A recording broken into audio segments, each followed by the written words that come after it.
nitwa Obedi, iyi ni Mr Obedi TV. Nimba wadukunze kora subscribe. Uyu munsi tukuzaniye top 9 richest billionaires 2026 world wealthiest leaders, abafite ubukungu buhambaye ku isi. Reka dutangire kuri nomero ya 9. Kuri nomero ya 9 turahasanga Sergey Brin. Sergey Brin uzwi nk'umukire ufite biliyoni 115 z'amadolari. Uyu ni umukire ku isi, akaba aje ku mwanya wa 9. Uyu Sergey Brin akaba azwi nka Google founder cyangwa uwakoze Google. Ku mwanya wa 8, ku mwanya wa 8 hari uwitwa Larry Page. Larry Page akaba azwi nk'umukire ufite amabiliyoni arenga 120 y'amadolari. Akaba ari we Empire cyangwa engine innovator search engine. Akaba ari we muntu wa mbere wakoze ku bintu bya search engine, akaba ari nawe muntu wabishyizemo innovation. Kuri uyu munsi ikaba imwinjiza gatubutse. Uwa 7 ninde? Tujye kuri Mark Zuckerberg. Mark Zuckerberg ni umwe mu bakire bakoze Facebook, akaba azwi ku mutungo wa biliyoni 125 z'amadolari. Akaba ari umwe mu bagaga cyangwa akaba ari umwe mu bakire ba mbere bageze isi. Akaba yarakoze no kuri social media n'izindi harimo Tycoons. Akaba ari umwe mu bafounder bayo, akaba ari umukire afite uwo mutungo. Ese aba bantu bagenderekera bite kugira ngo babashe gukora bagera ahangaha? Nimba hari ugutangaje cyangwa ugutangaje, akaba ari umwe mu bagushobeye, ujye muri comment wandike utubwire igitekerezo cyawe. Reka tudatinze rero tunyaruke cyane tujye ku mwanya wa 6. turahasanga nde? Turahasanga uwo tuzi cyane nka Bill Gates, uzwi ku mutungo wa biliyoni 130 y'amadolari. Akaba ari tech pioneer cyangwa akaba yarashyize icyo twakita nk'umufungo invention muri technology. Akenshi dukunda kuyita Microsoft. Uyu mukire rero ni umwe mu bantu batekereza beyond the earth cyangwa beyond the world. Atekereza ko ashobora kuzajya ku cyogajuru cyangwa mu kirere, aho twita ku isanzure, in the surface. Bill Gates akaba ari umwe mu bakire bakomeye cyane kuri iyi si. Abenshi muri mwe murabazi. Nimba hari uwo washyira kuri uyu mwanya muri aba, twandikire muri comment section. Reka twihute tujye ku mwanya wa 5.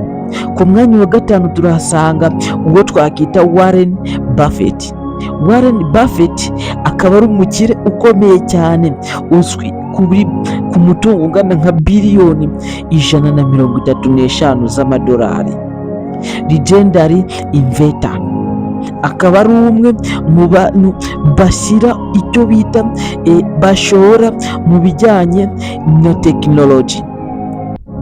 Uyu ni umwe mu bakire bazwi cyane mu bafite agatubutse kuri iyi si yacu ya rurema. Tudatinze, ese uri ku mwanya wa 4 byaba ari nde?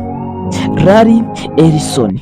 Larry Ellison, Larry Oracle cyangwa akaba azwi ku mutungo wa biliyoni 150 z'amadolari. Uyu ni umwe mu bakire bakoze kuri software.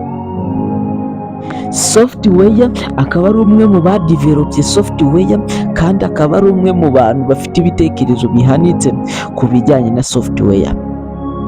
Ese aba bagabo ubundi motivation bazikura he kugira ngo babashe kuba abakire bingana bitya? From thinking to billionaire. Icyo ni igitekerezo cya Larry Ellison. Larry Ellison akaba ari umwe mu bagira abandi inama uburyo waba umubiriyone. Tudatinze reka tujye ku mwanya wa gatatu. Ninde? Ku mwanya wa gatatu turahasanga Jeff Bezos. Jeff Bezos akaba aje ku mwanya wa gatatu. Uyu ni umukire uzwi ku mutungo ungana na biliyoni 190 z'amadolari. Amazon e-commerce giant akaba ari umwe mu badeveloper cyangwa mu bashyizeho ubucuruzi bwa internet e-commerce. Uyu mugabo akaba yarashoye umutungo ukomeye cyane muri ibi bintu bya e-commerce, ariko akaba ari umwe mu bungukamo. Jeff Bezos akaba ari umwe mu bafite amafaranga agatubutse, akaba aje ku mwanya wa gatatu. Ese ku mwanya wa kabiri turahashyira nde? Andika muri comment nimba hari uwuzi ku mwanya wa kabiri twashyira. Ku mwanya wa kabiri tudatinze reka tuhashyire Bernard Arnault. Bernard Arnault ni umwe mu bakire bafite agatubutse biliyoni 200 z'amadolari.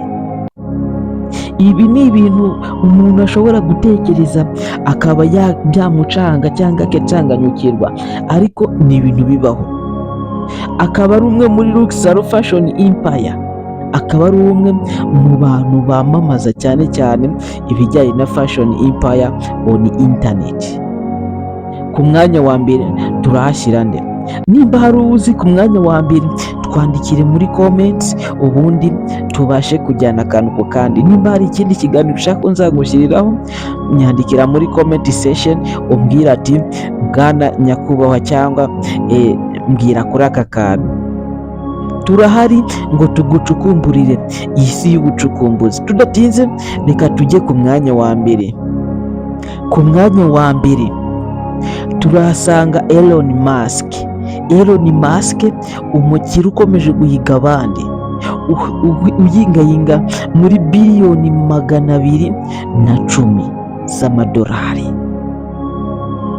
Gusa we asigaye atekereza beyond the world, ageze ku isanzure.